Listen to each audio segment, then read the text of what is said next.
বারাসাতে এক ছাত্রীর শ্লীলতাহানি। ঘটনা সূত্রে জানা যায়, বারাসাত 12 নম্বর রেলগেট সংলগ্ন এলাকায় এক অজ্ঞাত পরিচয় যুবক এসে তার গোপন অঙ্গে হাত দেয়। এইরূপ অপকর্ম করার কারণ জানতে চাইলে যুবক উত্তরে জানায়, আমি তো মজা করছিলাম। সেখানেই ক্ষান্ত হয়নি ওই যুবক, পরবর্তীতে ছাত্রীর ওড়না ধরেও টান দেয়। এইরূপ পরিস্থিতিতে পড়ে কান্নায় ভেঙে পড়ে ওই ছাত্রী। ঘটনা নজরে আসতেই ছুটে আসে স্থানীয় মানুষেরা, যুবককে ধরে ফেলে। এইরূপ অপকর্ম করার কারণ জানতে চাইলে বাদে ধস্তাধস্তি। স্থানীয়দের মারধর করে পালানোর চেষ্টা করে ওই যুবক। পরবর্তীতে ঘটনার খবর পেয়ে ঘটনাস্থলে পৌঁছায় বারাসাত থানার পুলিশ। অভিযুক্ত যুবককে আটক করে নিয়ে যায় বারাসাত থানার পুলিশ আধিকারিকরা। অভিযুক্ত যুবকের কড়া শাস্তির দাবি জানিয়েছে ওই ছাত্রীর সহপাঠীরা। দেখুন, যার সাথে ঘটনাটি হয়েছে সে আমাদের সহপাঠী, ঠিক আছে। এবার ও এবং তার একটি বন্ধু আসছিল, আমাদের সামনে যাচ্ছিল এবং একটি অচেনা ছেলে হট করেই মেয়েটির প্রাইভেট পার্টে হাত দেয় এবং দিয়ে যখন মেয়েটি প্রতিবাদ করে তখন ছেলেটি বলে যে ছেলেটি মজা করছিল। আর তারপরে ছেলেটি ওড়না ধরে টানাটানি করা শুরু করে এবং তৎক্ষণাৎ মেয়েটি চিৎকার করার ফলে আশেপাশের লোকজন জড়ো হয়ে যাওয়ার পর ছেলেটিকে আটক করার পর ছেলেটির দাবি যে আমি মজা করছিলাম, মেয়েটির সঙ্গে মজার ছলে করেছি।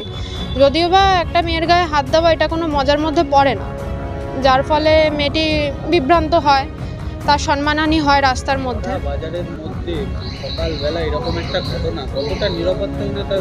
এটাই হচ্ছে গিয়ে মেন কথা, যে সকালবেলা এতগুলো লোকের মাঝখানে যেখানে মেয়েটির গায়ে হাত দেওয়া হলো, তাহলে যদি অন্ধকার থাকতো, লোকজন না থাকতো, তাহলে সেখানে আমাদের নিরাপত্তাটা কোথায়? আর আজকে যদি আমরা প্রতিবাদ না করি, পরে অন্য কেউ সাহস পাবে না প্রতিবাদ করার। সুতরাং আজকে যদি আমাদের দ্বারা ওই ছেলেটি শাস্তি পায়, পরে অন্য কেউ এগিয়ে আসবে এবং সাহস পাবে। হ্যাঁ, আমরা টিউশন থেকে বাড়ি ফিরছিলাম। ও আসছিল, পড়ে আসছে, তখন ওর প্রাইভেট পার্টে একজন এসে টাচ করেছে। এবার তাকে বলা হচ্ছে, আপনি এরকম কেন করছেন?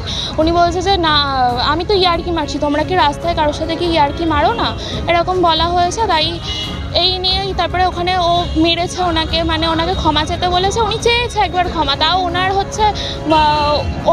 ওনাকে ছেড়ে দিতে হবে, উনি সবাইকে মারতে যাচ্ছে। এবার ওনাকে যদি এখন কোনো শাস্তি না দেওয়া হয়, পরবর্তীকালে এখন আমাদের সাথে হয়েছে, পরবর্তীকালে তো অন্যদের সাথে হবেই।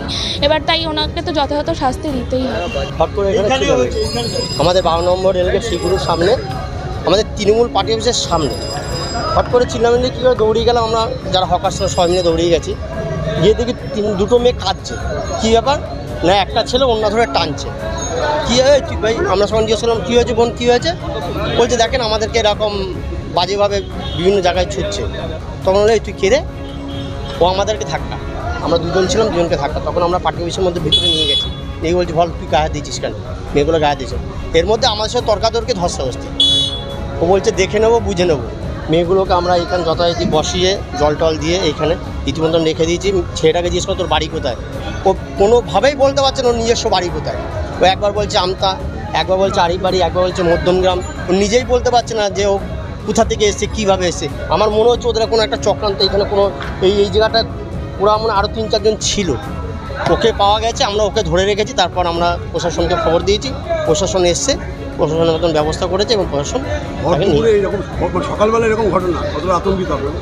আমরা তো খুবই আতঙ্কিত, কারণ আমাদের এইখানে আমাদের লোকাল কাউন্সিলর দেবব্রত পাল মহাশয়, আমাদের প্রেসিডেন্ট অসিত দা, গৌতম দা, সবাই মিলে আমরা একদম শৃঙ্খলাভাবে আমরা এই টোটাল আইনটিটিউশনটা চালাই, 12 নম্বর হকার্স ইউনিয়নটাকে।